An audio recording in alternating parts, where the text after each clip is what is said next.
Catecismo sobre Nossa Senhora, Adultos, Lição 9. A apresentação de Jesus no templo e a purificação da Santíssima Virgem. 250.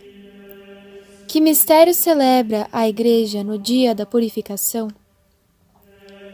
A Igreja comemora o duplo mistério da apresentação de Jesus Cristo no templo e o da purificação da Santíssima Virgem. 251. Que se entende por apresentação de Jesus Cristo? Entende-se a oferta pública e solene deste Divino Salvador, feita a Deus no Templo de Jerusalém, 40 dias depois de seu nascimento. 252.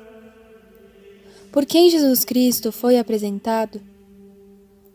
Jesus Cristo foi apresentado pelas mãos da Santíssima Virgem, sua mãe, e de São José, seu pai adotivo. Levaram-no ao Templo de Jerusalém, diz São Lucas, para o apresentarem ao Senhor. Sem dúvida, São José não estava obrigado a purificação alguma, mas competia-lhe, como pai adotivo, a apresentação do menino. É por isso que o evangelista aplica coletivamente aos santos esposos o que dizia de cada um separadamente. 253. Por que foi apresentado no templo? Para obedecer à lei de Moisés, a qual mandava que todo filho primogênito fosse oferecido ao Senhor e depois resgatado por 5 ciclos de prata. Esta prescrição era para lembrar aos hebreus o prodígio maravilhoso outrora acontecido em favor de seus pais, quando o anjo exterminador feriu de morte, em uma noite, todos os primogênitos dos egípcios sem ferir os dos hebreus. 254.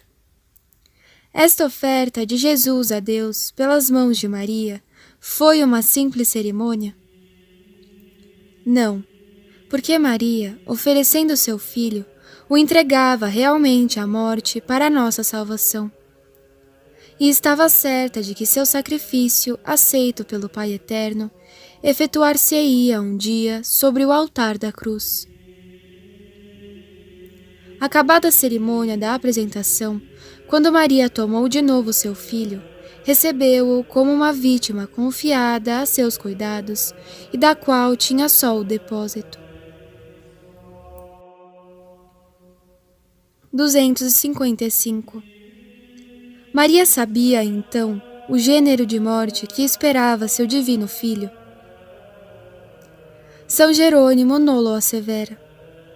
Maria conhecia não só o que Jesus devia sofrer na sua paixão, mas ainda durante sua vida toda.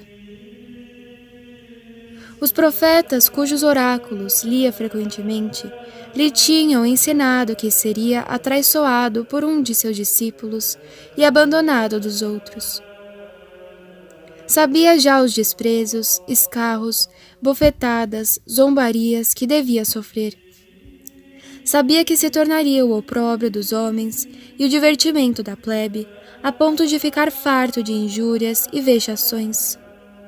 Sabia que no fim de sua vida, sua carne sagrada seria rasgada pelos açoites da flagelação. Seu corpo seria machucado, coberto de chagas como um leproso, e até seus ossos seriam desconjuntados. Sabia que seus pés e suas mãos haviam de ser transpassados por cravos. Seria colocado no número dos criminosos e, por fim, pregado na cruz, morreria pela salvação dos homens. 256. Maria consentiu nos tormentos reservados a seu filho. Deus pedira o consentimento de Maria antes que o Verbo se encarnasse no seu seio. Quis também que consentisse na imolação deste mesmo Verbo feito homem, a fim de que o coração da mãe fosse sacrificado com a vida do filho. De que força sobre-humana não precisava Maria para sujeitar a tantos sofrimentos e a uma morte tão horrenda um filho tão amável e tão ternamente amado. 257. Qual foi a causa de tão heróica generosidade de Maria? Seu amor para conosco. É o que levou São Boaventura a dizer: Maria tanto amou o mundo, que deu seu Filho único para resgatá-lo. Quem poderia, depois disso, não amar a Maria de todo o coração? 258. Porque quis a Santíssima Virgem purificar-se no mesmo tempo que apresentava Jesus Cristo no templo? Para obedecer à lei que proibia a entrada no templo às mães durante os 40 dias que seguiam o nascimento de um filho, e lhes ordenava de que se purificarem por um sacrifício. Neste sacrifício, a mãe devia oferecer por seu filho um cordeiro de 1 ano em holocausto, e por ela um pombinho ou uma rolinha. Sendo pobre, podia trocar o cordeiro por outro pombinho ou uma rolinha. No seu grande amor à humildade, Maria fez a oferta dos pobres. 259. Esta lei obrigava a Santíssima Virgem? Não. A pureza de Maria não foi alterada nem na conceição nem no parto, e não necessitava da purificação. 260. Por que se submeteu então a esta lei? Para dar-nos um exemplo de humildade e ensinar-nos com que fidelidade devemos observar todas as leis de Deus e da Igreja. Não procuremos pretextos para nos dispensar das leis da Igreja. Não violemos a lei de Deus. Maria sujeita-se à lei, dando assim um admirável exemplo a todo o universo, pondo sua glória na de Deus e na honra de lhe obedecer e edificar a Igreja. 261. Que coisa fez particularmente sobressair a humildade de Maria na sua purificação legal? Foi que Maria, a ela submetendo-se, rebaixou-se até a condição das outras mães e sacrificou perante o mundo a glória tão cara a seu coração de sua pureza virginal. É isso um prodígio próprio da mais rara humildade, da alma mais perfeita. 262. Que sentimento deve nos inspirar o procedimento de Maria neste mistério? Assim como faz notar São Boaventura, este procedimento deve nos servir de exemplo e inspirar-nos uma vergonha salutar. Maria, isenta de pecado, submete-se à lei humilhante da purificação, e nós, miseráveis pecadores, não queremos nos submeter à lei da satisfação. 263. Que se passou de notável no dia da purificação da Santíssima Virgem? Um santo ancião, chamado Simeão, e uma piedosa viúva, chamada Ana, inspirados pelo Espírito Santo, reconheceram publicamente Jesus Cristo como o Messias e o Salvador dos homens. Simeão sabia, mediante revelação, que não morreria antes de ter visto Cristo. Por inspiração do céu, veio ao templo no momento mesmo em que o Salvador era apresentado. Tomou o divino menino em seus braços e deu graças a Deus no comovente cântico Nunc Dimittis, que a Igreja canta diariamente no fim das completas. 264. Citai as palavras do cântico de Simeão. Agora, Senhor, Podes deixar partir o teu servo em paz, segundo tua palavra. Porque os meus olhos viram a tua salvação, a qual preparaste ante a face de todos os povos. Luz para iluminar as nações, e glória de Israel, teu povo. Ó Jesus, estamos certos que sois a luz que há de iluminar as nações. Mas, como ao velho Simeão, dai-nos vistas perspicazes para vos ver, um coração para vos amar, e pés para seguir-vos com coragem nas veredas difíceis que tendes de percorrer. 265. Que disse Simeão à Santíssima Virgem?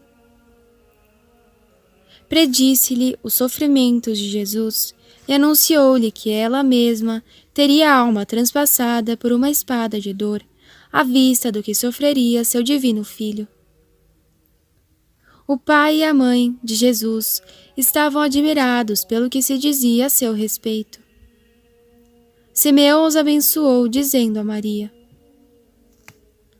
Este menino veio para a ruína e para a ressurreição de muita gente em Israel, e para ser um sinal de contradição. Quanto a vós, uma espada transpassará a vossa alma, para que sejam manifestados os pensamentos do coração de um grande número de pessoas.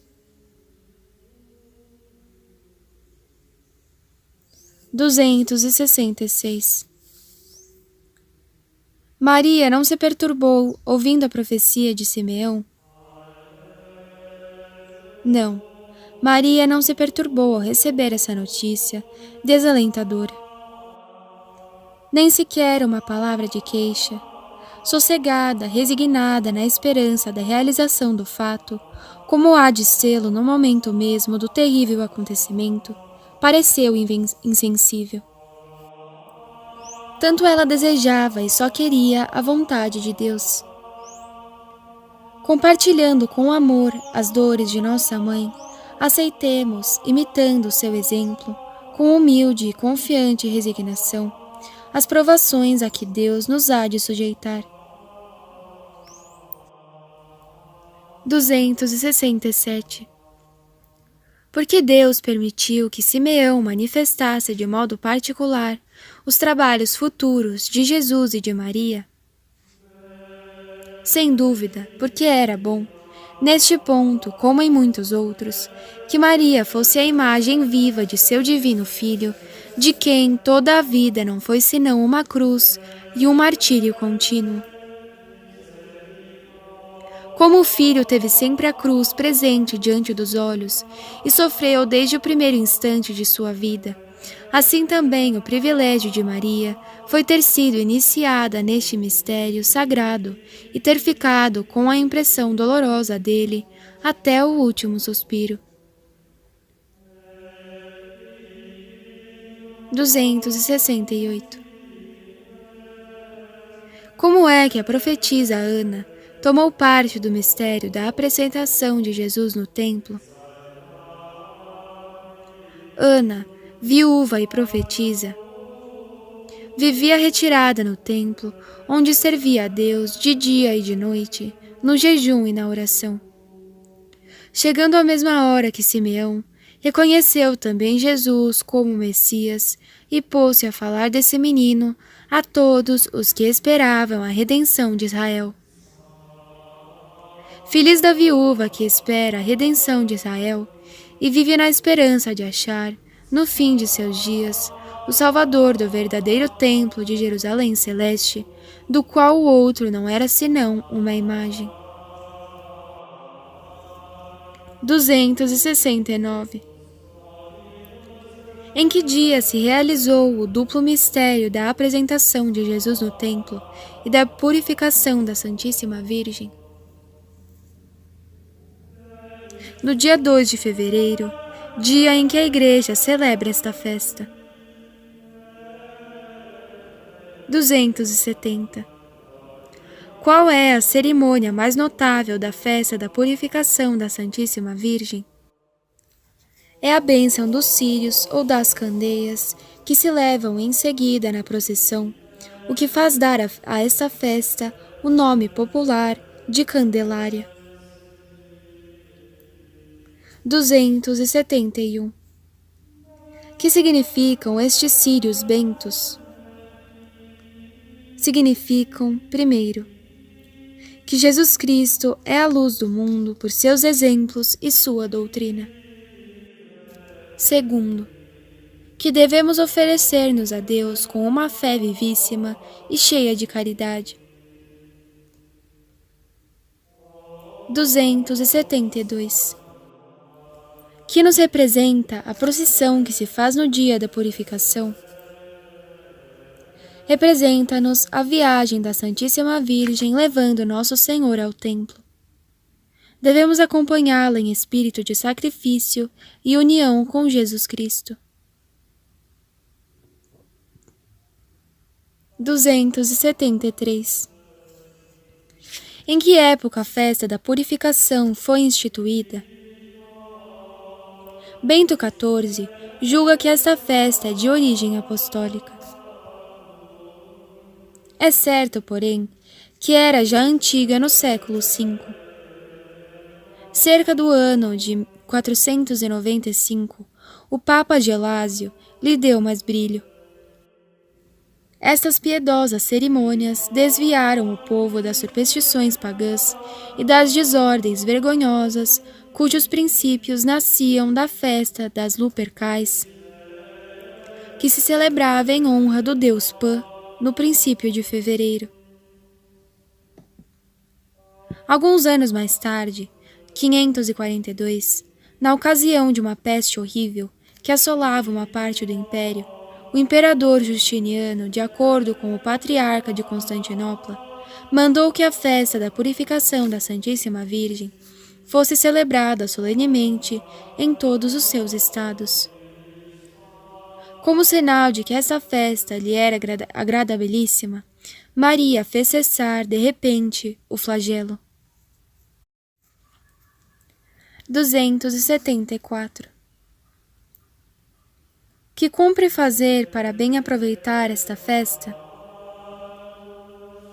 Cumpre, primeiro, purificar-se do pecado pela penitência.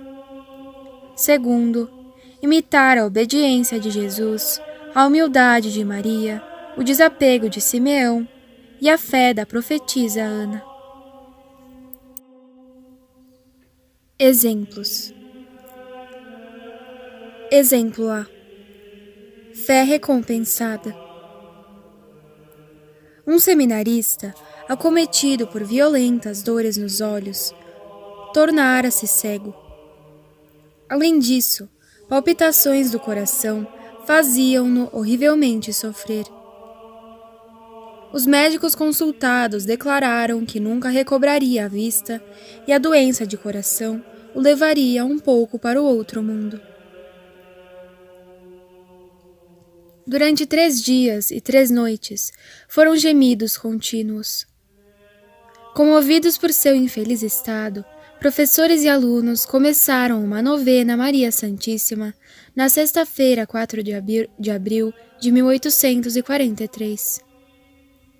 No dia seguinte, teve uma crise que o deixou desmaiado.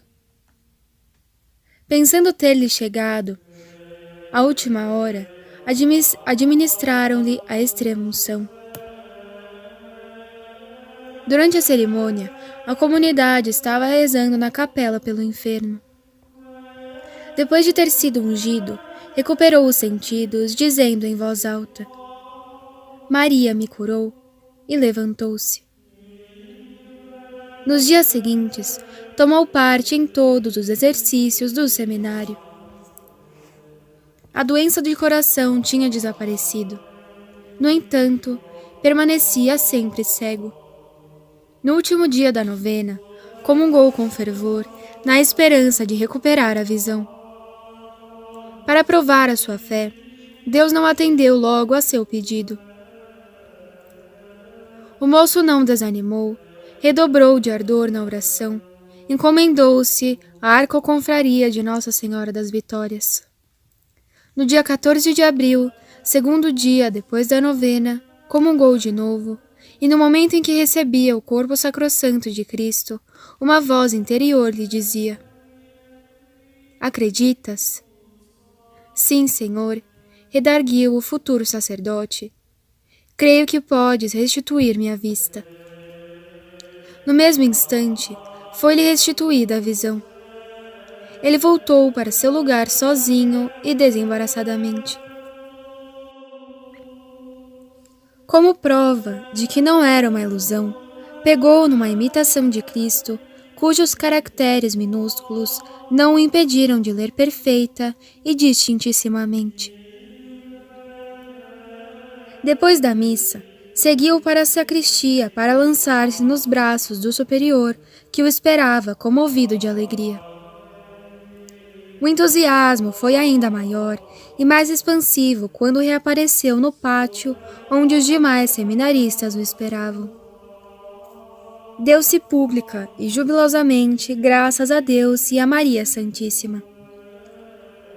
Esses dois fatos se deram em presença de 200 e tantas testemunhas que podem certificar sua exatidão e veracidade.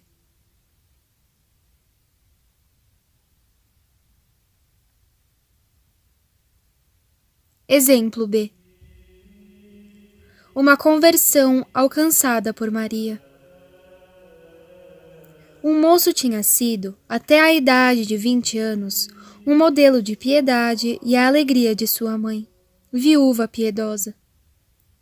Desde sua meninice, o bondoso moço trazia o bentinho da Imaculada Conceição e era fiel em dizer de manhã e de noite: Ó Maria concebida sem pecado, rogai por nós que recorremos a vós. Falsos amigos, viciosos e devassos, o arrastaram pouco a pouco. Largou a pobre mãe e tornou-se tão libertino que, desperdiçando em breve a fortuna e a saúde, ao cabo de 3 anos, ficou tuberculoso. Sua extremosa mãe, sabendo da doença, deixou tudo para ir prestar-lhe os cuidados maternos. Encontrou-o numa casa de saúde, perto de Genebra. Sugeriu-lhe o pensamento de se reconciliar com Deus. O moço respondeu friamente: Querida mãe, não fale disso. É inútil. Abusei demais. Por 2 vezes o sacerdote foi repelido. Parecia tudo perdido. A mãe teve a feliz inspiração de lembrar-lhe a sua antiga devoção à Virgem Imaculada, a oração que outrora dirigia a Maria Santíssima, de manhã e de noite. Seu bentinho. Pondo-se de joelhos à cabeceira da cama, convidou-o a repetir com ela a invocação. Ó Maria concebida sem pecado, rogai por nós que recorremos a vós. O moço consentiu nisso e rezou com sua mãe, com os olhos marejados e o coração comovido. Maria acabava de triunfar. O moço pediu o padre, confessou-se e comungou. Pouco depois, nos braços maternos, invocando uma última vez a Virgem concebida sem pecado, entregava sua alma a Deus. É assim que a Rainha dos Céus se compraz em atender a quem a invoca em nome de sua Imaculada Conceição.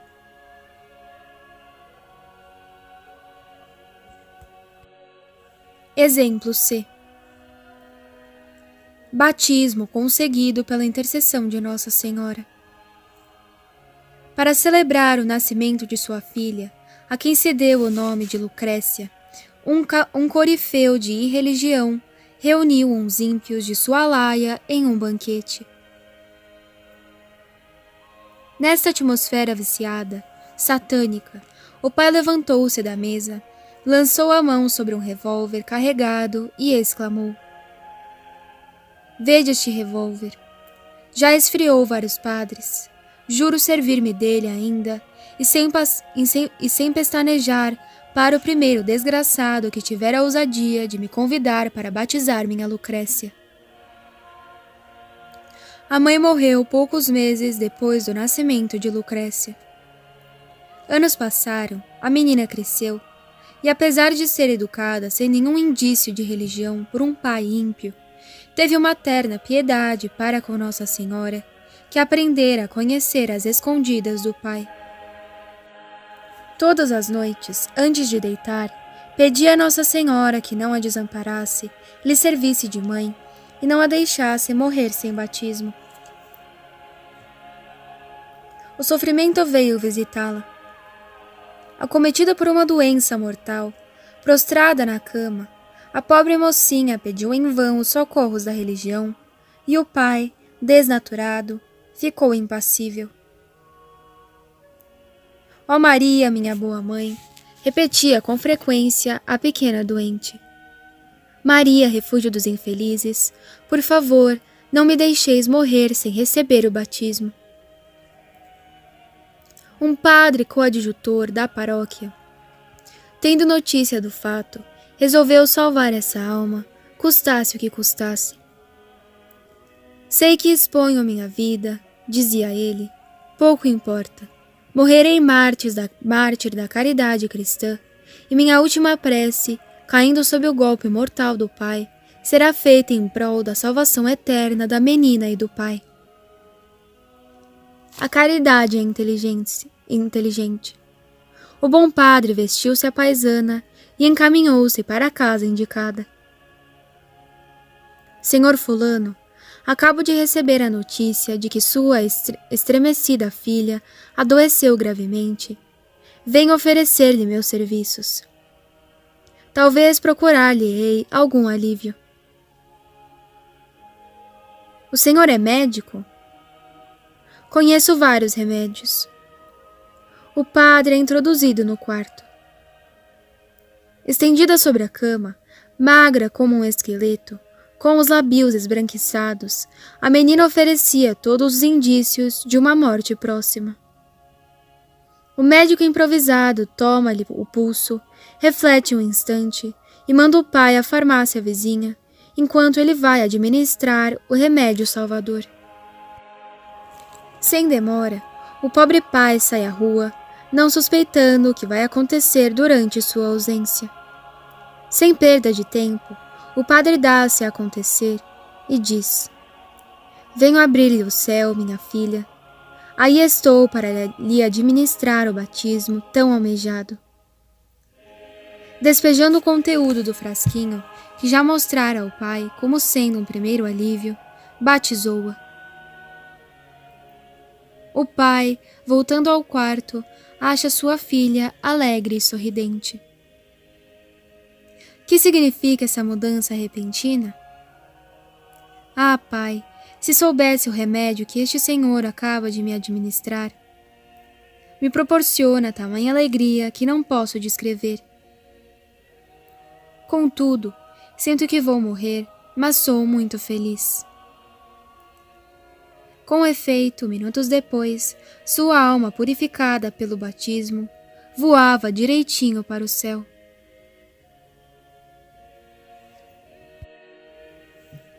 Exemplo de O soldado caridoso. No ano de 826, um soldado do exército de Metz deparava na esquina de uma rua com um menino chorando amargamente. Por que choras, menino? Ah, Senhor, que desgraça é a minha. Em poucos dias morreram meus pais, não tenho alma viva sobre a terra para cuidar de mim. Não sei para onde ir. Isso não é mentira tua? Deus me livre de mentir, Senhor, é a pura verdade. Movido de compaixão, o generoso soldado conduz o menino para uma casa de amigos, ao mesmo tempo que toma providências para averiguar a verdade. Infelizmente, tudo é verdade, respondeu-lhe o vigário, a quem escreveu. Mandai-me o menino. Oxalá achemos uma pessoa caridosa para tomar conta dele. Respondeu logo o soldado que ele mesmo tomaria conta do menino, que seria seu filho adotivo. Possuidor de 2 contos de réis, entrega uma quantia ao reitor de um colégio católico para a educação de seu protegido, e o menino matricula-se. Antes de sair do colégio, o bom militar foi ajoelhar-se na capela, aos pés de Maria Santíssima, e implorar o seu auxílio. Maria, boa mãe, velai sobre a alma de meu filho adotivo, enquanto me encarrego de seu corpo. É órfão na terra, sede sua mãe no céu. O menino não correspondeu aos ardentes votos de seu benfeitor, nem à dedicação de seus mestres.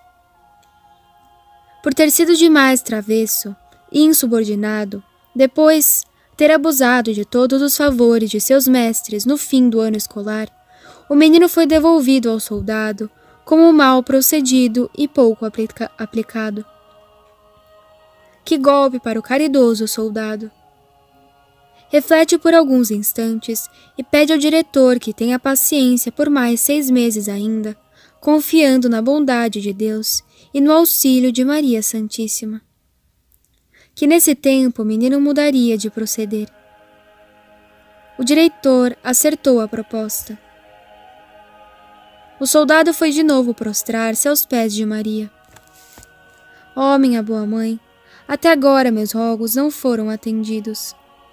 Por favor, salvai meu protegido. De um dia para o outro, o menino mudou completamente.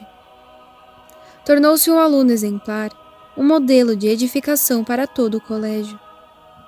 Em seguida, entrou para o seminário a fim de aperfeiçoar-se nas ciências e na virtude. Ordenou-se e foi zeloso defensor dos pobres e desamparados, amado, respeitado de seus paroquianos. Feliz menino, por ter encontrado este militar caridoso. Feliz militar, por ter praticado a caridade para com este menino desamparado.